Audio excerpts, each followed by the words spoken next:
கழுவி சுத்தமாக வாஷ் பண்ணியிருக்கோம். நல்லா அற்புதமாக வந்திருக்கு சித்தர்களோட ஆசீர்வாதத்தால். நல்லா பார்த்தீங்கன்னா மரகத கலர் கிட்டக்கு கொஞ்சம் கிட்ட எடுத்து வந்து காட்டுப்பா ஃபேஸை. நல்லா மரகத அந்த பச்சை கலர் போலவும் நல்ல ஆர்ட்னஸும் அருமையாக வந்திருக்கு. இது வந்து நம்ம ஆசிரமத்தில் பிரதிஷ்டை பண்ண போகிறோம். நல்லா அருமையாக வந்திருக்கு. முகம் பார்த்தீங்கன்னா அவ்வளோ அற்புதமாக இருக்குது. சாஃப்ட்னஸும் பாருங்கள், கிட்ட கொஞ்சம் காட்டுப்பா. அந்தளவுக்கு அருமையாக வந்திருக்கு. இதுக்கு அந்த தண்டம் ஃபிட் பண்ண போகிறோம். நன்றி. சென்னையிலேருந்து பாஸ்கரன். நம்ம வாசனை செய்த முருகர் சிலை வேலை போயிட்டுருக்கு. இடம் பார்த்திங்கன்னா 2 கிலோ. நான் வாசனை சிலை நம்ம உப்பு காயத்தில் வந்து நல்லா தேய்ச்சிருக்கோம். இன்னும் கொஞ்சம் மெருகு ஏற்றிட்டு இருக்கோம்.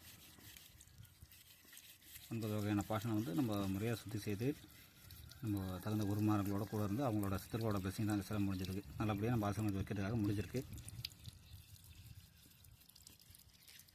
பார்க்குறது வந்து நோ பாஷான கிண்ணம். நம்ம ஆய்வகத்தில் வந்து சித்தர் நூல் ஆய்வு பண்ணி முறைப்படி செய்தது. ஒரு பாஷனை தனியாக சுத்தி பண்ணி நம்ம குரு ஜெயநிலை அரைச்சி உருக்கி செய்யப்பட்டது. இதில் பார்த்தீங்கன்னாக்கா ஸ்பெஷாலிட்டி என்னன்னா 100 ஆண்டு வேம்பு. இது மேலே ஒரு கிண்ணம் கவுத்துருக்குது. மரம் வந்து 100 வருஷம் வேப்ப மரத்தை எடுத்து நம்ம கொடுத்து கடைஞ்சி இதில் வந்து நோ பாஷான கிண்ணத்தை அட்டாச் பண்ணியிருக்கோம். வேலை நண்பருக்காக செய்தது வேலை போயிட்டுருக்கு. டிசைன் பார்த்திங்கன்னா இது போல் நாகமும் சூழலாம் போட்டு ரெடி பண்ணியிருக்கோம். இது எல்லாமே 100 வருஷத்து வேப்ப மரம். இதுவே வந்து போக நூலில் வந்து 100 ஆண்டு வேம்பு வந்து காயகல்பம்னு சொல்கிறாங்க. இந்த 100 ஆண்டு வேப்ப மரத்தில் வந்து பாத்திரம் செய்து உணவுக்குள்ள உடல் காயகல்பம் ஆகும், நோய்கள்லாம் தீரும் சித்த நூலில் குறிப்பாங்க. அதுபோல் வந்து அந்த முறையில் வந்து நம்ம நவபாஷாணத்தை இதிலே உருக்கி ஒரு கிண்ணம் போல் வார்ப்பு அப்படியே அட்டாச் பண்ணியிருக்கோம். எல்லாமே வந்து சித்த நூலில் இருக்கிறபடி முறைப்படி நம்ம செய்கிறது தான், குருநாதரோட வழிகாட்டுறபடி. இதில் நம்ம ஒரு 1/2 லிட்டர் அளவுக்கு தண்ணி பிடிக்கிற மாதிரி இருக்குது. அவபாஷான பாத்திரம். இது வந்து கோயிலில் கொடுக்குறதாக செய்து திருத்தமாகவும் மக்களுக்கு விபூதி சந்தனம்லாம் கொடுக்குற மாதிரி கேட்டிருக்காங்க. பிரசாதத்துக்காக ரெடி பண்ணியிருக்கோம். எல்லாமே நவபாஷாணத்தில் செய்கிறது தான்.